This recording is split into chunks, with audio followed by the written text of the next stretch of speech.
So what kind of law do you practice and what's your name?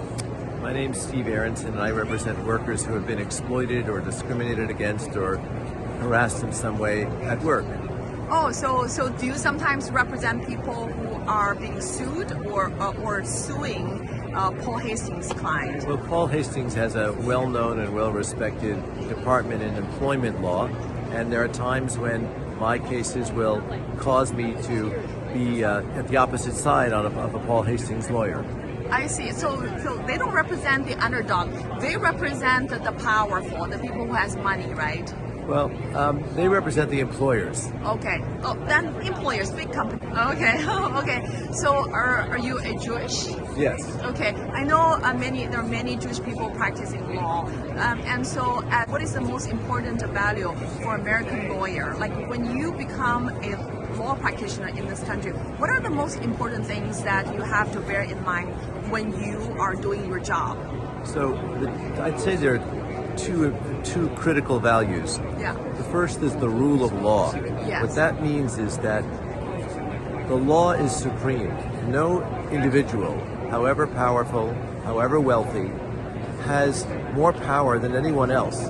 If the law says that a powerful individual or a very wealthy individual or even a government individual has done something wrong, has violated the rule of law, that person is held accountable and sometimes punished. And it doesn't matter how famous, how wealthy, how powerful, or whether or not it's a government official. If that person violates the law, then they are responsible and they have to pay the consequences. They have to face the consequences. So that means that there's something beyond just the power of government or the power of a particular political party or the power of an individual and or there's a group. Also something beyond just the money, because eventually you are defending the justice, right? The equal application of the law, no matter how powerful you are. But in communist China, no one holds the CCP accountable for the crimes against humanity. And so this is the reason why the Chinese Americans are deeply troubled by Paul Hastings, by these American lawyers who are able to get the big commercial contracts from the CCP and acting on behalf of the CCP to persecute the Chinese dissidents on the U.S. soil.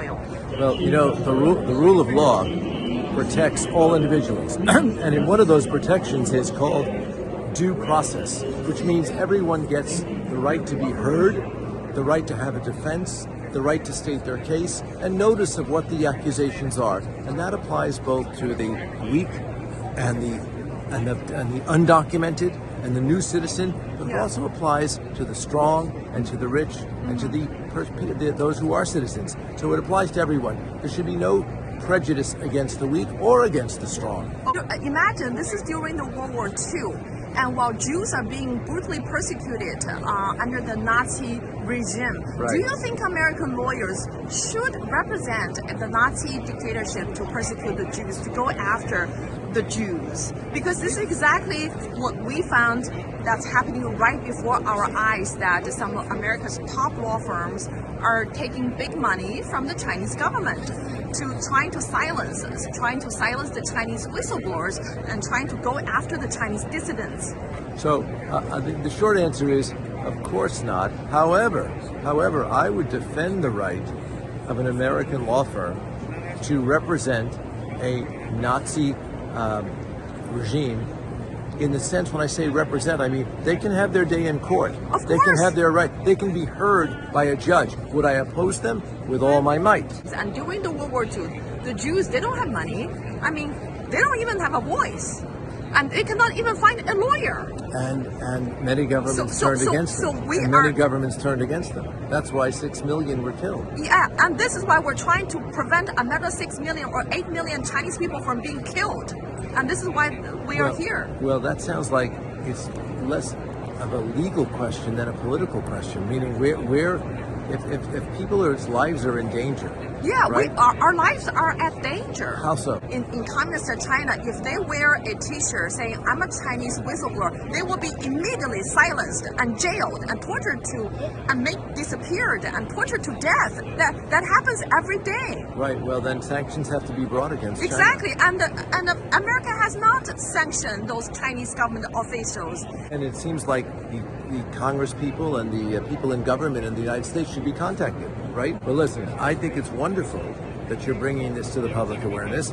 I do think that every lawyer has the system is designed to allow everyone, even murderers in this country, get a defense. Yes. Right? Yeah. So the lawyers have the right to do that, but you also have the right to protest and to bring pressure and influence on them to rethink their decision. Absolutely, and this is the reason we are here.